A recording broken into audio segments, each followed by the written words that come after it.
Bonjour à tous, ravi de vous retrouver dans votre émission Santé Mag. Vous l'aurez constaté, nous nous intéressons depuis le début du Ramadan à votre santé pendant le jeûne.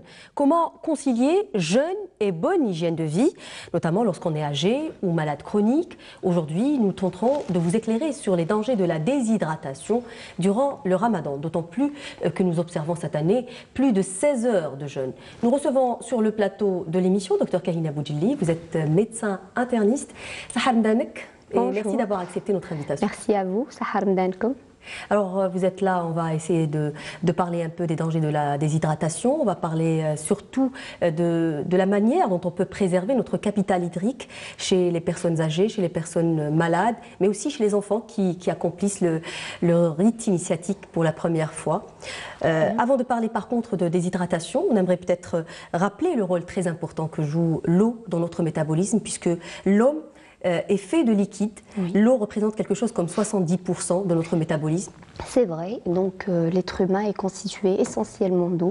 Donc la constitution en fait diminue un peu avec l'âge. Donc chez le nourrisson c'est 85% à peu près chez les fœtus. Oui. Et puis en avance dans l'âge on perd un peu jusqu'à ce qu'on arrive à 60%, ce qui est quand même qui reste conséquent. Et en fait l'eau elle est nécessaire à la vie, l'eau c'est la vie. Donc on a besoin de cet élément qui est anorganique pour le bon fonctionnement de notre corps, parce qu'il joue Alors, il est plusieurs rôles. Présent dans notre sang déjà. Oui, il est présent. Il y a plusieurs secteurs.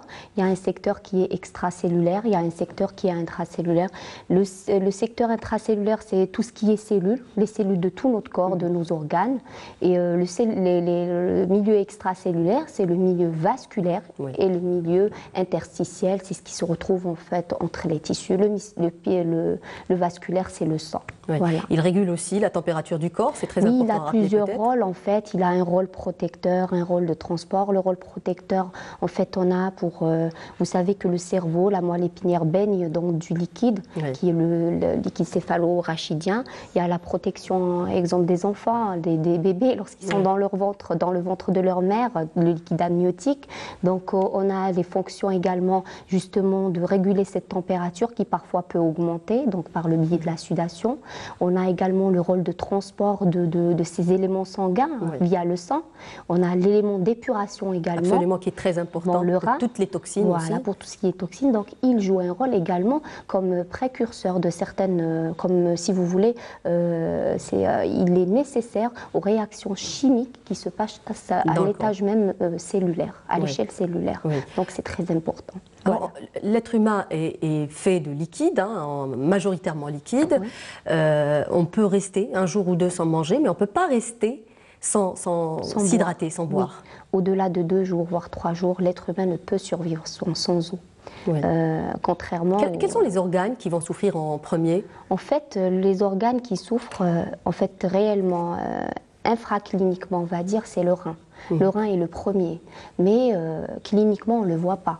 Oui. Cliniquement, on ne le voit pas. En fait, c'est le rein qui souffre le premier lorsqu'il y a un déficit en eau, parce qu'il ne va pas recevoir assez de sang. Donc, il va souffrir et il va essayer de préserver le liquide qu'on a. Mais par contre, cliniquement, c'est muet. Donc c'est pour ça que c'est plutôt le cerveau qui va se manifester, mais c'est surtout lorsqu'on a des déshydratations qui sont graves. Il ne faut pas attendre qu'on ait des troubles neurologiques pour qu'on pense à une déshydratation. On peut avoir une confusion, on peut avoir une agitation, donc c'est vrai que... On va parler des signes qui vont nous alerter en cas de déshydratation, on va en parler ultérieurement. Alors en temps normal, nous avons besoin à peu près, notamment en été, où les journées sont longues et chaudes également, nous avons besoin à peu près de 2 litres d'eau. Nous dépensons quelque chose comme 2 litres d'eau, 1,5 litre. Alors, quand on jeûne, quand on fait le carême pendant le ramadan, comment le corps va se débrouiller? Est-ce qu'on a ce qu'on appelle une sorte de stock d'eau? En fait, il y a un mouvement, il n'y a pas un réel stock, il y a un mouvement continuel et perpétuel de l'eau. C'est ce qu'on appelle en fait l'homéostasie. Oui. L'homéostasie, c'est le fait, la capacité du corps à réguler réguler certaines situations, donc garder toujours la même situation malgré le changement continuel que subit notre corps par le biais de l'environnement, la maladie, etc. Donc on a ces secteurs-là, et surtout le secteur intracellulaire, c'est les cellules qui vont souffrir, donc on essaiera toujours d'avoir du liquide à l'intérieur. Donc il y a toujours un mouvement perpétuel entre ces trois secteurs, les secteurs dont on avait parlé, donc le secteur extracellulaire et intracellulaire et également interstitiel, pour permettre à cette cellule de continuer à... Une sorte d'adaptation, c'est ça? Oui, cette adaptation, elle est faite surtout par la diminution de l'élimination de l'eau, par le rein. Déjà. Et par certaines hormones, dès qu'on est soumis à une absence de réhydratation, le rein va fonctionner, la hypophyse à l'appel de l'hypothalamus va fonctionner pour sécréter certaines hormones qui vont lutter contre l'excrétion rénale. Une mise en veille, en fait. Voilà. Oui. Alors, pour mieux comprendre les risques de la déshydratation, je vous invite à regarder avec nous ce reportage tourné par notre reporter Falida Meslem. Regardez. Jeûner au cours d'une saison chaude et durant de longues journées, le risque de déshydratation devient relativement élevé, notamment chez les personnes à risque, comme les personnes âgées et les petits. La déshydratation se définit d'une manière générale comme une perte excessive en eau. Vous savez que l'eau est l'élément essentiel de l'organisme puisqu'il constitue une grande partie de notre organisme. Et dans certaines situations, nous avons une déshydratation qui s'installe.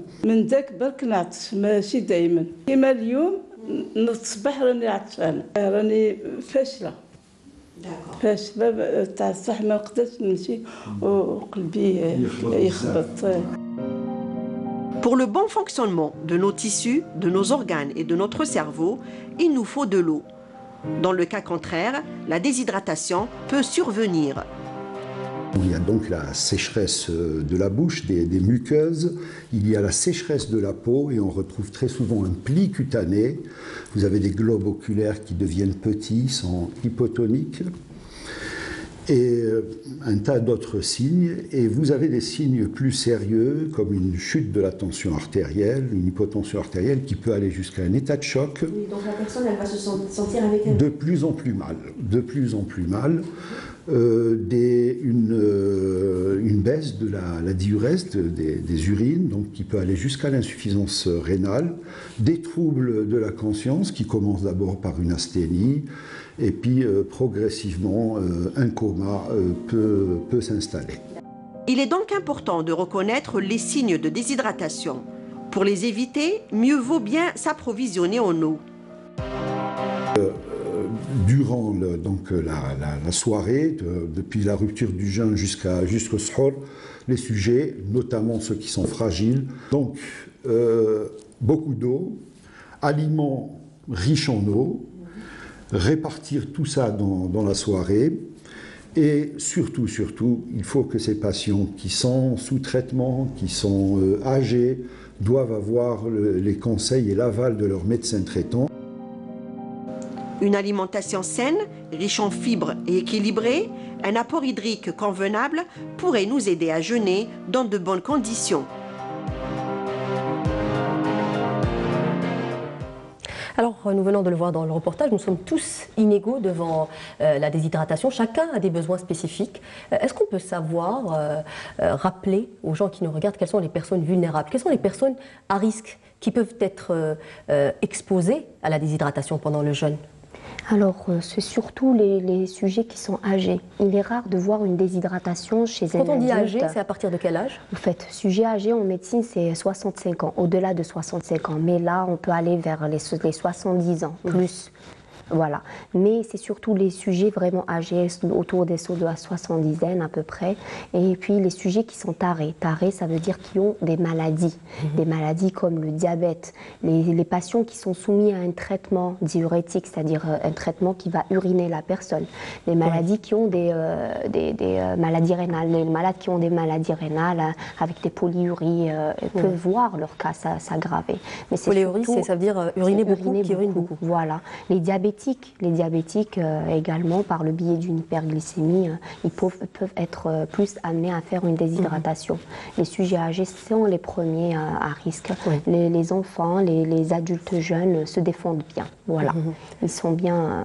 Oui, peut-être que c'est l'occasion aussi de rappeler aux personnes malades qu'il est impératif de voir leur médecin traitant justement avant le jeûne. On l'a déjà dit au cours des émissions précédentes, on va le rappeler pendant tout le ramadan que chez les personnes malades, les malades chroniques, les diabétiques notamment, il faudrait toujours consulter leur médecin traitant pour pouvoir jeûner ou pas déjà. C'est très important. C'est vrai que c'est une décision qui est un peu personnelle du point de vue parce que c'est un peu religieux, mais tous les patients devraient être éclairés par leur médecin, accompagnés. Si on peut... Parfois, on n'autorise pas le jeûne, mais s'ils s'obstinent, on est obligé de les accompagner. Il est impératif de voir son médecin traitant 2 mois à 3 mois avant la venue de Ramadan pour qu'on puisse se préparer. Il est même conseillé à certains malades, dont les diabétiques, d'essayer en fait de jeûner 3 jours le mois de Sha'ban en s'apprêtant à avoir une sorte de test sacré, en fait. Comme test, ils ne vont pas avoir une appréhension à rompre le jeûne au moindre pépin. Donc là, il faut analyser les situations à problème. Une fois qu'on a ces 3 jours de jeûne, on va bien identifier les problèmes auxquels on peut s'attendre chez ces personnes qui peuvent jeûner, de ceux qui ne peuvent pas jeûner.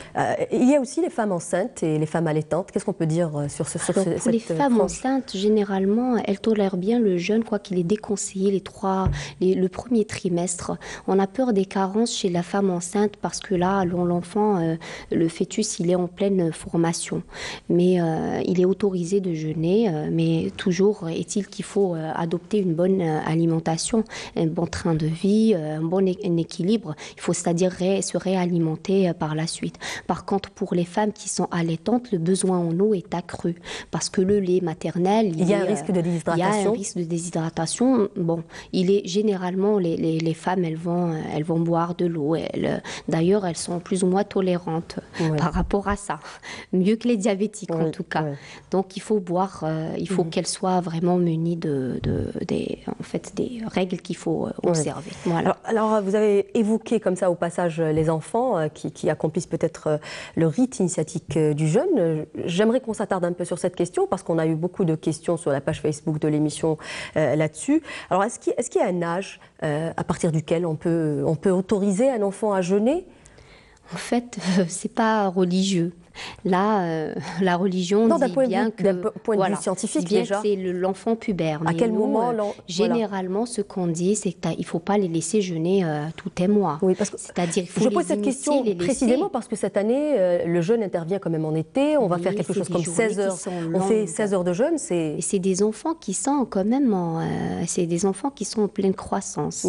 Donc, il ne faut pas altérer quand même leur qualité d'alimentation.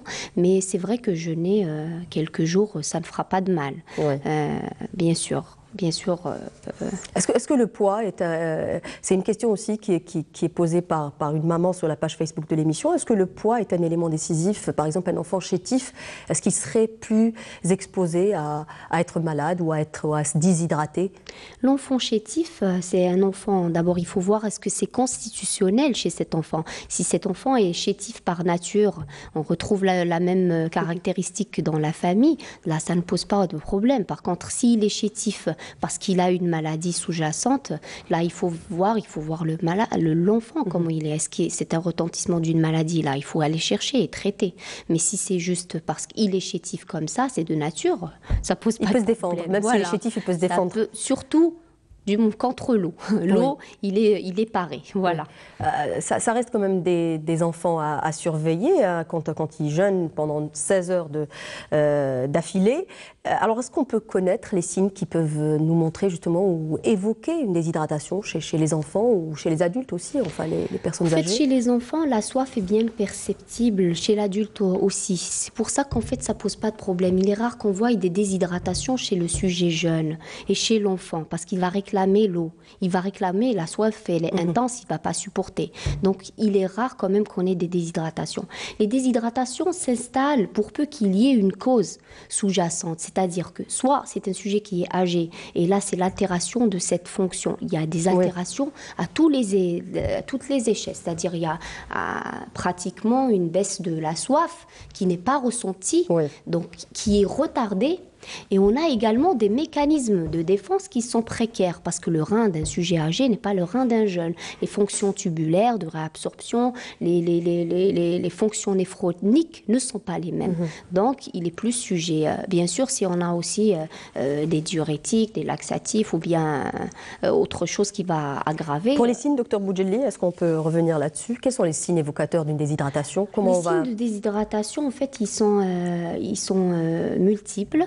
Mais ils sont un peu tardifs. Donc la soif, c'est le premier signe qu'on a en fait, la soif. Mais on peut avoir. C'est pour ça qu'on dit qu'il faut anticiper, boire même si on n'a pas soif. Même si, surtout chez le sujet âgé. Il ne faut pas attendre qu'il y ait une soif pour donner au sujet âgé à boire. Il faut boire continuellement parce qu'ils n'ont pas la capacité de sentir cette soif-là. Donc il faut leur apprendre à prendre de l'eau continuellement. Et puis, il y a des signes qui sont les signes cutanés. Des signes cutanés, on peut avoir un dépli cutané, on peut avoir des cernes. C'est la déshydratation. Les signes de déshydratation, quand ils sont là, c'est les signes cutanés. Les signes, on a une excavation des globes oculaires, c'est-à-dire on a des cernes qui sont creusées. Mais là, déjà, on est très déshydraté pour arriver au pic cutané. Je parle des premiers signes qui peuvent évoquer une déshydratation, peut-être une fatigue. Une fatigue. Oui, une fatigue et une soif. Une fatigue et une soif. Parce qu'au début, il y a un mécanisme de défense, il y a une oligurie, il y a des mécanismes de défense qui ne font pas qu'on arrive à là. Mais si on arrive, c'est que la déshydratation est installée. Dès qu'on a les premiers signes, ça veut dire que la déshydratation est bien et ce qui est important, peut-être justement dans le cas échéant, c'est d'agir rapidement, peut-être ne pas laisser les choses traîner. C'est ça qui est grave dans la déshydratation, en fait. La déshydratation chez le sujet âgé, c'est quelque chose de très grave parce que ça précipite d'autres problèmes. Ça précipite, si vous voulez, l'évolution de certaines maladies qui étaient là jusque-là stables. D'ailleurs, Ramadan, c'est connu. Les études qui ont été faites, pratiquement les AVC, les infarctus du myocarde, les accidents thromboemboliques augmentent lorsqu'on est en jeune. Ce qui devrait être le contraire. Parce qu'aux filles aussi, il y a un abus aussi. Il y a un abus qui est reconnu dans ce mois. Donc, ces sujets-là, ils vont aggraver leur cas. Donc, c'est ça la gravité. Et puis, la gravité aussi, c'est qu'on ne s'en rend pas compte. Le sujet n'est pas plaintif jusqu'à ce qu'il y ait des signes. Lui, il n'est pas plaintif jusqu'à ce qu'on ait des signes neurologiques, une fatigue, une somnolence, ou parfois également des tensions artérielles qui sont abaissées, une hypotension orthostatique, on va avoir des vertiges, on veut avoir... mais ça, c'est déjà tard. Est-ce qu'on est fatigué c'est-à-dire, quel est le moment où on est le plus fragile? Est-ce que c'est au tout début du jeûne ou plutôt quand on est bien avancé? Parce que le corps, quand même, a une capacité de s'adapter au jeûne. On l'avait dit tout à l'heure. Est-ce que c'est au tout début du mois du Ramadan qu'on a tendance à être fatigué, où il y a des risques de déshydratation, ou c'est plus tard, c'est-à-dire en avançant dans le jeûne? En fait, dès le début, on peut avoir des déshydratations. Et par la suite, cette déshydratation, en fait, le trou se creuse encore plus lorsqu'on persiste à faire ce qu'il ne faut pas et à ne pas faire ce qu'il faut. C'est-à-dire ne pas consulter, ne pas réhydrater, parce qu'on voit dans nos consultations, on voit des patients qui arrivent déshydratés, qui arrivent obnibulés carrément, c'est-à-dire qu'ils ont des troubles de la conscience et qui ont traîné ça. C'est-à-dire que la déshydratation ne s'est pas faite en un jour. C'est plus. Et puis, vous savez, le sujet âgé, il n'y a pas que l'eau. En fait, le sujet âgé, il diminue tellement de sa capacité à prendre de l'eau que l'essentiel de l'eau qu'il absorbe devient les aliments. La source d'aliments également. Les aliments qu'il mange sont la source d'eau pour lui. C'est pas que l'eau. Oui. Justement, quels sont les conseils qu'on peut donner à ces personnes pour ne pas se déshydrater? On est en plein jeûne. Quels sont les conseils? Peut-être éviter de sortir, éviter de s'exposer Bien sûr, on peut déjà faire ça. C'est des choses qui sont simples, c'est-à-dire que essayons au moins de garder un environnement qui est quand même une température ambiante qui est bien. Quand on a les chaleurs, les canicules, essayer de s'hydrater plus. Et puis aussi, essayer de ne pas sortir les horaires où il fait trop chaud. Entre 11h et 17h, il ne faut pas sortir. Et il faut également en prendre beaucoup. Quels sont les bons réflexes justement à avoir pendant la rupture? C'est un moment très important durant le ramadan, la rupture, lors de la rupture du jeûne, donc le moment du ftour. Quels sont les bons réflexes qui vont nous aider à préserver ce capital hydrique? En fait, ce capital hydrique, c'est même l'alimentation joue surtout un rôle. l'alimentation, Joue un rôle parce qu'il y a je vous ai dit, l'aliment aussi. Est-ce qu'on peut par exemple rompre le jeûne en prenant de l'eau déjà d'emblée? Mieux vaut ne pas prendre de l'eau directement. C'est-à-dire déjà le resucrage est le plus important au début. On resucre un peu, c'est pour ça qu'on prend des dattes en fait. Par la suite, donc, prendre des dattes, ça c'est une bonne chose. On se réhydrate tout doucement, c'est-à-dire au cours de la soirée. Il ne faut pas prendre directement toute cette eau quand on a soif, au risque d'avoir beaucoup plus qu'il en faut. D'accord? Mais il faut fractionner. Et puis il est reconnu aussi que certains aliments ne font pas bon ménage avec la réhydratation, avec l'hydratation, c'est le gras. Et tout ce qui est franchement osmotique, comme le sel, beaucoup de sucre. Un peu de sucre, c'est bon. Mais trop de sucre, on a tendance à manger beaucoup parce de sucre. que c'est vrai que le sucre, les aliments sucrés, ils aident un peu à garder une hydratation. Mais trop de sucre et trop de sel, en fait, tout ce qui est, ça crée un environnement osmotique qui est très important. C'est-à-dire que ces petites molécules, en fait, vont jouer un rôle de concentration dans le sang qui fait qu'on se déshydrate plus rapidement. Peut-être rappeler aussi qu'il faut se désaltérer tout simplement en prenant du H2O, prenez de l'eau tout simplement. De l'eau, tout simple. Éviter les sodas, éviter les sherbettes surtout à outrance. Toutes ces boissons sucrées qui finalement ne désaltèrent pas. Du tout. En fait, ce qui est recommandé, c'est de prendre de l'eau plate. Et de l'eau tempérée, c'est pas de l'eau trop froide non plus. C'est juste de l'eau fraîche pour qu'elle soit plus rapidement absorbée. Et puis de fractionner et pas de prendre des sodas. Les sodas, c'est riche en sucre, c'est pas bon. C'est riche. Vous savez, un verre de soda, ça contient à peu près 7 jusqu'à 14 morceaux de sucre, ce que les gens ne savent pas. C'est vrai qu'on ne le ressent pas, mais c'est bourré en glucose, donc ce qui n'est pas bon pour la santé. Donc en fait, c'est bien de jeûner, ça nous permet en fait de détoxifier un peu le corps, mais qu'on le fasse dans les bonnes règles. Oui. Pour les personnes qui vont nous dire qu'on ne peut pas boire beaucoup d'eau, parce que le bon réflexe serait de garder une bouteille d'eau, c'est-à-dire l'adopter en ami pendant toute la soirée, c'est ça? Oui. Peut-être aussi manger des fruits. On est en plein été, des fruits gorgés d'eau. Oui, la nature a bien fait les choses, donc on en avait parlé, la nature a bien fait les choses. En fait, en été, on a des aliments qui sont faits pour l'été, en fait, ça aide l'être humain. Donc, on a des melons, on a des fraises, on a plein d'aliments, des pastèques qui sont pleines d'eau et pleines d'énergie aussi. Donc, pourquoi ne pas les consommer? Pourquoi consommer autre chose qui est malsain? Voilà. On va conclure peut-être en donnant un conseil très important pour les gens qui nous regardent. Quel serait le repas idéal alors pour une personne âgée ou une personne, d'une manière générale, c'est-à-dire un repas idéal dans lequel on va trouver beaucoup de liquide et on va pouvoir se réhydrater. Se réhydrater, en fait, on prescrit plus en fait ce qu'on fait. Shorba, c'est bon, c'est des petits potages. Les potages sont mieux que les soupes, d'accord? Ça hydrate mieux, c'est ce qu'on fait d'ailleurs, même si on ne savait pas. C'est ce qui est fait, c'est ce qui est bien. Donc, et puis, de répartir bien l'alimentation. Un peu de sucre, mais pas trop de sucre. Pas la baklawa et tout ce qui est en qalbelloz et tout ça, trop. Ça, c'est pas bon. C'est pas bon surtout pour les gens qui sont déjà malades. Donc, il faut avoir un équilibre, c'est-à-dire doser, de tout prendre quelque chose. C'est-à-dire prendre un peu de protéines. Et fragmenter aussi, peut-être ne pas tout manger à la fois. Faire comme certains pays musulmans, ils ne mangent pas directement lors de l'iftar. Ils prennent une petite quantité, par la suite ils sortent, ils vont faire la prière, reviennent. Donc déjà, ça favorise une petite activité physique. Par la suite, revenir et manger. En fait, nous, ce qu'on a remarqué, c'est qu'on ingurgite généralement plus de 80% de ce qu'on devrait ingurgiter toute la journée, on le fait à la base as-suhour. Et là, ça fait les pics aux urgences. Voilà. Oui, il faut dire que le mois du Ramadan, vous le disiez tout à l'heure, est un grand pourvoyeur de malades chroniques, malheureusement. Alors que dans le jeûne, en principe, c'est une détox du corps. Voilà, c'est une détox, mais à condition justement de manger sain. Manger sain, ce n'est pas la peine de cacher. En fait, tout le monde sait ce que c'est. Il ne faut pas trop manger trop de gras, trop de sucre. Il faut rester raisonnable. Et donner la part belle à tout ce qui est naturel. Donc on a dit de l'eau. Oui, de l'eau au lieu de ces sodas, au lieu de sherbet ou bien les choses qui ont des additifs, des édulcorants et tout ça. Revenir un peu à la nature. Merci beaucoup, Dr Boudjili, d'avoir été parmi nous ce soir. Merci. Merci à vous d'avoir suivi cette émission.